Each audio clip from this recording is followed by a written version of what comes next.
Welcome, sit back, relax for a little bit of reflection, introspection, and connection. Join us in our authentic chats about how we navigate this world as humans. Before we start, a big thank you to our sponsor, changeyourliferetreats.com, a place where you can start your path to authenticity. Find out more at changeyourliferetreats.com. Welcome to the Talking Minds podcast. I'm here again with Paulina. Hello, Paulina. Hello. Hey, do you know what? It's not long. Just completely aside before we start the podcast. We're going to be meeting in New York in like 4 weeks and going to the retreat. It's going to be amazing. Anyway, but this leads on, actually that leads on very nicely to, I was speaking with a client who was talking about these challenges that she was having in her life. And I asked her a question. And I said, to what end? To what end? You're on this journey in this race, to what end? And she said, well, if I achieve this and if I get this knowledge and if I do this, then I'll be able to help other people and that'll give me satisfaction. And I said, to what end? And she kind of repeated the whole thing. And I just kept saying, to what end? To what end? Until I could see that she was getting to the point. And I said, everything you've told me so far is in the future and about other people. That if you do this, you'll get something from other people. Right? Now, that's no guarantee. What's the one thing that if everything that you desired had come into play, right? You've got clients coming in, you've got everything happening in your life. What would be the one thing you could give yourself that would bring you joy every day? And she said, I'd love to be able to dance. I'd like to dance more. So I thought with this podcast, we could discuss how can we allow ourselves to dance through life and really give ourselves permission to bring the thing that we actually need in right now. And this is something I realized some time ago, is that maybe am I on the right path? And what I said to her is I said, you're trying to bring this stuff into your life, but it's not happening. Well, you've got to make sure you know what your dance is, because if you want to dance salsa, but you keep turning up at line dancing classes and then wondering why things aren't working out, it's because your environment is wrong. So you need to not only know what you want to do and the path you want to take, but you also need to know the environment.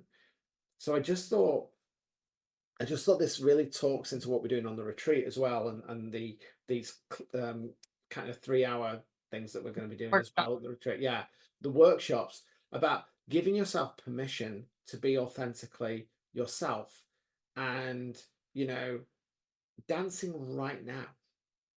Yeah. And I also said that, there's a couple of dances. You can do the salsa, the merengue, you can sway from side to side, or you can do the robot, the robot's great and it has some comedic effect, but the salsa or the merengue or the rumba is flow, it's beauty. So the majority of us, I think, are just doing the robot. Yeah. We're not really dancing the salsa or the merengue because it's probably just easier to do the robot. Yeah. And it takes a bit of practice at doing the salsa. And yeah, you're going to be awkward and yeah, you're going to step on people's toes.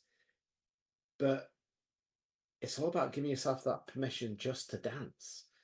And maybe just the process of learning to dance is the exciting bit. Because once you learn to dance, you never have it perfected, do you? This actually reminded me of the workshop that I used to teach in New York. It was it was actually like a moving meditation workshop. So we would blindfold people and ask them to dance like no one's watching. And that was the most amazing experience for a lot of them. And we had 3 sets. So 3 sections, 15 minutes each. So the first one, people didn't know what to expect. They were shy. They were, looking for a way to seize that, kind of like see what's going on, if it safe or if it's too scary or risky. So the first one was always very awkward. The Yeah. second one, they kind of knew more or less what was going on. So they would, you know, become more open, more, trusting. And the third one was the best. It was like a home stretch. They would really try to make the most of it. And some people, funny enough, I remember one of the participants, the girl, she didn't even dance. She was laying down because she was thinking she's a whale, and people were pretending to be some animals or some different creatures. It was so wild because the spirit came into play, and that was really interesting to see that. And isn't it interesting? Because that reminds me of something as well. That imagine, I don't know if you've ever done this, right? I'm going to do it from a girl perspective, but boys do it as well because I did it. You're 4 years old and you go out for a walk and you pass a field with horses and you see the horses running around and you love the energy and the excitement, and you come back home and all you want to do is be with the horses, run around with the horses, and you can't. So what you do is you pick up a broom and you put the broom between your legs and you ride around and ride a horse. Yeah, yeah. When you're 4 or 5, you're riding that horse. Mm, Everybody else sees that it's a broom handle, but you're there, you're in the moment, you're riding that horse. You've brought that experience into your life right there. And it might not be perfect, it might not be the perfect horse, but it's safe. And yeah. it's the essence and the feeling. And I think that that's what I'm trying to invoke here with that question, is how do we allow ourselves to dance through life? Is why can't we bring the feeling and the essence of that thing that we want, right? So we're sending a vibrational code out to the universe that says, I might not be able to achieve that right now. Hmm. Okay, I might not have the resources, I might not have the environment, but wouldn't it be nice if I could bring some element of that in? What would that look like to Hmm. be free? Yeah. So I'll give you a very quick example. So I've worked with that client this morning, got lots of things to do. And for once, the sun is shining here. And so I was going to make myself some avocado on toast. We had no bread. Well, we did have bread, but it was like the toxic white bread that I refused to eat. So I said, I thought I'll walk to the shop because we've got a shop in the village because we just moved to this new village. We've got a shop. It's awesome. I can walk to the shop now. Like an amazing transformational thing. And so we took the dogs for a walk. And so I took the dogs for a walk. And I just was really conscious of just spending that time, allowing myself to feel the sun. Because one of the things that I would love to do is own somewhere in Italy and have more time in the sun. And I just thought, well, it's not the same. It's the same sun, clearly. It's not the same experience. But I thought, actually, this is abundance. Spending some time, 30 minutes, just walking with the dogs, allow myself to see the sun, allow myself to notice the grass, just noticing. Yeah, so just allowing myself just to be present in that moment. And just so there's, as we walk to the shop, there's a field. And I thought, I'll take the dogs in the field. And I was watching Penny, our little cocker spaniel, with this smile on her face as she was just being a crazy cocker spaniel, just running around and running around. And then she found this tattered ball, right, a tennis ball that had all the fluff taken off it. And she got this in her mouth, just going like completely abundant, just running around, being free. And I was like, this is what it's about. It's just about Yeah. that moment of connection. And the Labrador's looking at the cocker spaniel going, you're an idiot, but that's by the by. But it was that moment of you know just allowing yourself to be present and just bringing that dance in. And we spend so much time craving, I need to work hard, I need to work hard, I need to work hard so I can have that moment. But actually, if we can carve space into our lives just to have that moment, have that time to dance and give ourselves permission. Yeah, it reminds me of inspiration. Like inspiration you cannot force. It's not like you have a Yeah. computer going to sit and write the numbers in Excel sheet. You force yourself to do that, and you're doing this. With inspiration, it never happens. Like it's never planned. You Mm. get those moments of inspiration all day, every day, and it's your job to seize that moment, to write it down or do something with it. And I feel with the dance and this flow of life, uh, it's a moment to moment creation. It's to open yourself to those little moments, because when you're working, working, working, and then you go on vacation, very often people don't enjoy. They've No. been a moment for a year. God forbid someone has a full-time job and they can have only a week off, and they're waiting for that week for the whole year. Yeah. There's going to be so much disappointment. It's not even possible to not have it, because the expectation is so high, because you've been Yes. working for this so much, for so Yeah. long. And it's bringing pockets of stillness in. But I want to just go back to what you were just saying. I'm really interested and curious. You said about that activity, the Mhm. dance and the blindfold and Yeah. all the rest of it. And the lady who was a whale. I know. Looking at those people coming in with that hesitation, Mhm. that uncertainty, as a result of, I guess, allowing themselves to feel safe. So what happened in the process made them feel psychologically safe to start to express themselves. Mhm. Did they get any realizations? What was the feedback? What was the end result of allowing them to step into that unfamiliar environment and do something different? What did they learn? So the first thing about the safety, which is really important. So I was there to keep an eye on them, so they don't go into the wall or they don't hurt themselves. Obviously, I made sure that That's more they're not. health and safety rather than anything else, rather than psychological safety. No, Yeah. it's both. It's a psychological healthy, Yeah, yeah. too, because they have to feel that it's okay to do this, and it's not dangerous, right? On many levels. However, what they discovered, as I always do this with my breathwork sessions, small sessions, is the same, the process of 1, 2, 3. They discovered their path, the journey of the first section, right? It was completely different. The second one was different than the first one. And the third one was a little bit more familiar, and they started exploring more. And a lot of times at the end of the session, which is, the third part, people really go like crazy in a good way. Like they really trying to unleash, really open themselves up, start dancing like, they would never dance in front of anyone. And they start seeing things. Like I had some clients who would channel sheep, the energy of Shakti. They would be in that energy, or they would see some Egyptian goddesses. They would see some symbols. They would see some things that would come to them during that dance, and they were that channel to use the body to move according to that. Move the They energy.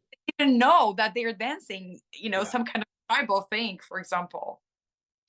And what's interesting is like three, the Holy Trinity, Yeah. what that sounds like to me is the first thing is the what, the logical process. 5% of our brain, the logical bit, that's where we get scared. Should we do it? What is it I need to do? What are the rules around this? So you set the rules in motion. And then I'm guessing the second time you allowed them to explore that. So how can you do this differently? How can you move? Right. So when the what and the how come together, that creates a safety that, okay, I don't know what I need to do. Actually, I can express myself in whatever way I want to. So I've got Mhm. the how. There are really no rules. I can make my own rules up, which is quite freeing. And by the allowing of doing that, then they tapped into their subconscious mind and felt the why to the what. Mm. And so I think that's a pattern that, whether it's breath work, whether it's yoga, whether it's the hypnotherapy, whether it's coaching, that that journey to the why, that dance to the why, is really important. And it goes back to what I was saying at the start of the podcast about that lady. Why are you doing this? Inevitably, what do you get out of it? Mm. And why do you want to get that out of it? Well, if I can do this, then I can bring joy into my life and I can do this. Why not try and bring that into your life now? You can dance anywhere. To Mm. dance doesn't require money. To dance doesn't require a ballroom.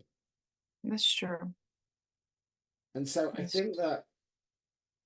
think the question really in the podcast that we need to be asking people to think about is, why can't you dance now? And I think the what. answer to that often is because I don't know how to give myself permission. Mm.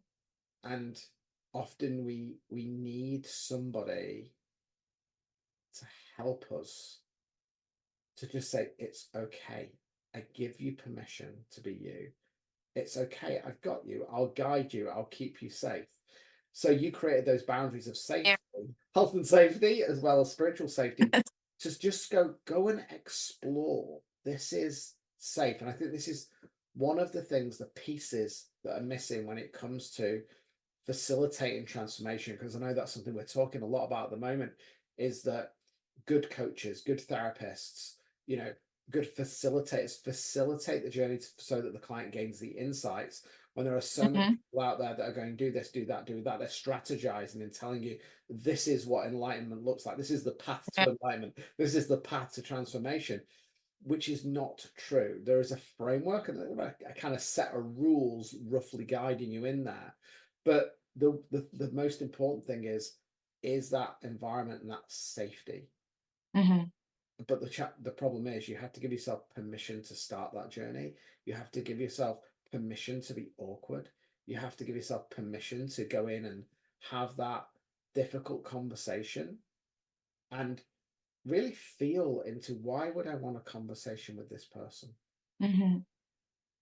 What do I get out of it? Because even if the conversation isn't a great conversation, you've already succeeded in realizing that isn't what you want, Yeah. which allows you to move in and gives yourself permission to explore even further, which is really what that dance you were talking about was that you did. It was, I'm never really going to fail. I'm just finding my own permission and my own permission and my own movement and finding my own tribe. Yeah. And I'm just allowing myself to dance through that and go through that process. And I think that's the beautiful thing about the work that we do Yeah. and people like us, is that people might want to find permission through hypnotherapy and coaching. Mm. People might want to find permission through psychedelics. People might want to find permission through breath work. But the thing is, you're not tied to one thing. Correct. I do what I do, but my own pathway to my next elevation has always been to go and do something else, to do some Uh, breath work. I haven't done ayahuasca or psychedelics. It's on my list of things that I Maybe want that's to do. the next trip. Yeah. But do you know what I'm saying? And this is the thing, isn't it? Is that you need to find your flow, but give yourself permission to dance and don't Yeah. worry if you haven't got all the steps right.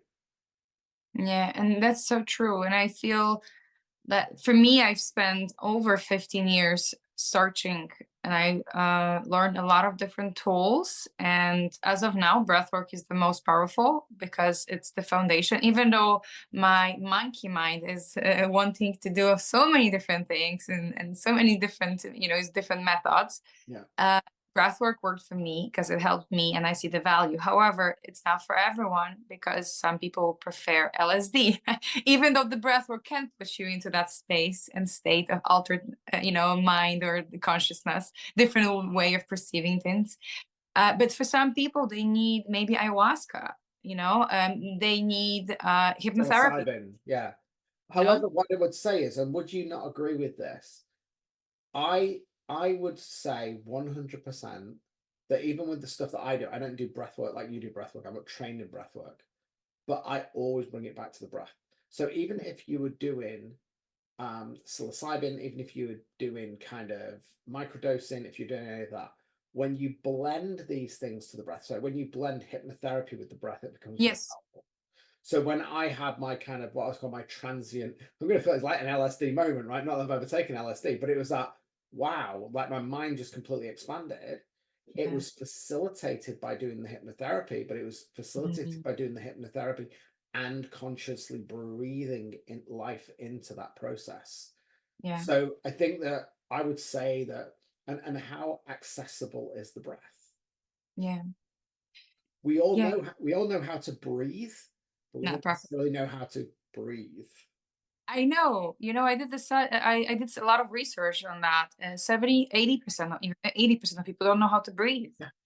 and 70% of our toxins are being released with the exhale, and 70% of energy we're gaining from the breathing, not the food. It's the breath that's keeping us alive. Yeah, well, it's if you take the elements of wind, Mhm. fire, and air, right? The air is the thing that brings things to life. Everything dies without air, doesn't it? That's true. Everything dies without air. Now, there are certain animals that can hibernate for months and years, right? But they've still got the oxygen inside them, Yeah. So yeah. But again, we talk about dancing, it's much harder to, if you're dancing in the Arctic compared to Mm. dancing on a beautiful beach, your breathing is going to be different and your movement is going to be different. So there are so many permutations of how we can dance through life and how we can use these different modalities that it's so expansive. And so it's giving yourself permission to explore. I did Qigong. It was an amazing experience. Is Y- it something that I do every day? No, but it's something I can go back to that I've used. Breath work, you know, I've done breath work before. Is it something that I feel passionate about doing every day, teaching people? No, it's not. Do I see that it being super powerful? Absolutely. And would that be my thing of wanting to go and do that sort of stuff? Yeah, because it's not what I do. So Yeah. it's for me. I'm allowing myself to dance in something that's new for me, Yeah. you know? And so let's wrap this up then. How do you feel that you need to dance more? What is it you need to, if you were reflecting on this, what do you need to bring into your life now to allow yourself to dance a little bit more? For me, it would be traveling. It was always my passion, and I've traveled a lot in the last 30 years. Hmm. And it gives me that energy to dance, carry my bags and dancing towards the airport. It's the feeling inside that I get when I know I'm traveling somewhere. And I wish I could have that feeling every day, all day inside of me. And you know what? That's really interesting because I remember, I hope you don't mention, we'll cut this out if you don't want to, but I remember you said that conversation about with your dad and said, why are you going to the States? And why are you doing this? And why are you doing Yeah, it? And maybe that's the answer. Why are you going to the States to do this thing? Because I need to feel alive and I need to dance. that's correct. This is actually, uh, uh, you know, he was asking me, what am I gaining this, what am I getting out of this trip? Mm, Because obviously it's not financially, mm, it's not a financial reward. There's something bigger and something deeper that's gonna happen, and it's already happening. It's the transformation that all of us are going through, and all the people who are joining us on that retreat. mm. That moment of shifting your perception, that moment of changing something about yourself, that moment of new perspective, or opening a door to a Mm. new reality that we're stepping into. Right? And This is it's tangible. and it's always nicer to dance with other people. Yes. It's brave to dance on your own, and sometimes it's easy to dance on your own because nobody's judging you if you're dancing on your own. But actually, if you give yourself permission to dance with other people without judgment, that's true connection. And so that's what we're going to be doing over there, isn't it? We're going to be dancing with other people. We're facilitating this stuff, but we're going to be learning about ourselves. We're going to go through that process. We're going to spend Mm. that time. And so, and if I was to reflect on that question, I guess what I'm missing and what I crave is to do more dancing with other people. I don't necessarily mean dancing with other people, Yeah. right? But I think that having those experiences of connection and purpose Mm. and that energy just flowing between people and just having a good time Yes. um, is so important, and that's one of the reasons why, obviously, I'm going over to the States with you. It's one of the reasons why I go and do the other stuff that I do, where, yeah, I'm spending money where maybe I could do that in the business or I could invest it, but actually, to what end? To what Mhm. end? Better to bring something into your life and just dance for that one moment. And it's something I'm talking with clients at the moment about, which is the return on investment. Mhm. And it goes back to, maybe you're doing the right dance, but maybe you're doing the right dance in the wrong place. Maybe. And sometimes that might be the thing that you need to think about, is that the reason why you're not giving yourself permission to dance is because Yeah. you're not dancing with the right people Mhm. and you're not in the right environment. Yeah. And maybe sometimes you need to explore, well, where is it that I need to dance? Maybe you need a dance instructor to tell you, number one, did you realize this is the dance you were dancing? Because maybe you were doing the samba when you went to do the cha-cha-cha, right? And you've been thinking you're doing the cha-cha-cha, and everybody's going, this person's Crazy. is in the cha-cha-cha class, and they're doing the samba, and then Yeah. you're enjoying yourself and you're thinking everything's great, but you can't realize that you're not doing the right dance for that right place. I know. And so sometimes, going through a transformational experience allows you to maybe see the dance that you're dancing. Mhm. And maybe it's nothing wrong with you. Maybe it's the environment, or you're in the wrong room. Yeah. I'm with you. Yeah. Yeah. On that. And the great phrase that I love, which is, if you judge a fish by its ability to climb a tree, it'll think it'll amount to nothing. Mm. So with that, maybe we can let people think, if you're what dance are you dancing? Or maybe you want to dance more but you don't feel you can. Mhm. What are your takeaways from what we've spoken about today? Mm. How can you create more flow in your life by finding your own groove? Mm. And what is it that needs to happen next? Are you creating a pathway, hoping that something will happen? You'll find the place where you're going to dance, and then when you turn up there, it's closed. How Yeah. can you bring that into your life right now? And what Mm. needs to happen for you to start dancing a little bit more? Mhm.